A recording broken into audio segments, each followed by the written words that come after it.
Boncuk açasın ki. Bütün siz aşasın mı? İyi. Bugün 16 dekabr böreklerini açarız.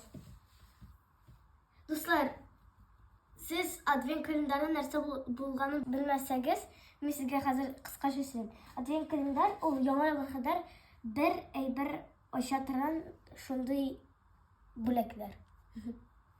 Haydi. Başta sen aç. Sen aç. O personeli tutuştu. Ben neler aldım.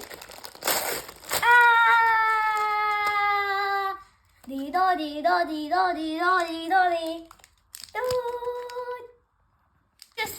Aşırıga ayetmek ismin hazır bilmeyeyim. Komentaryalarda yazınız. Yok bu kısık kurur ne? Bak. Burada açar. Buraya yok. Dido dido dido dido dido dido. Emine.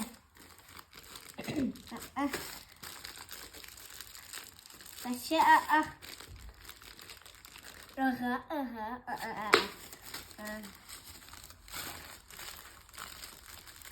Давай, не довысылась. Bunu açalım. Değil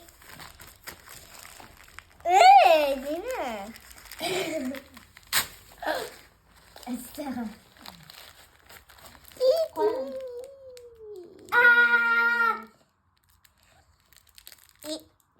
Ey hocam, o sana dünyada en eyvet paket.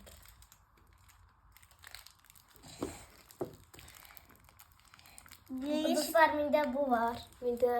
Videoda kura olasınız. Advent kalendardan 5 bölek açalım. Santa bana 4 oyuncak çıkan idi.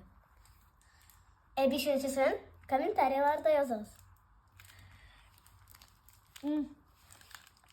Emine.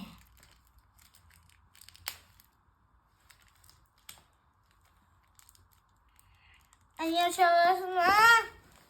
Dido dido dido dido dido dido dido dido dido dido dido dido dido. Bu da babi bu da babi.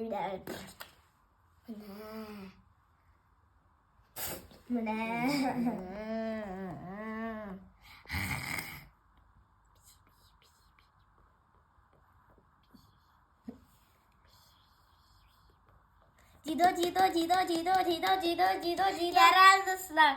Sağ olasın. Biz kanalımıza yazılmayı unutmayın. Dostlar, kanalımıza yazılırız. Biz bir katı 1000 подписчик.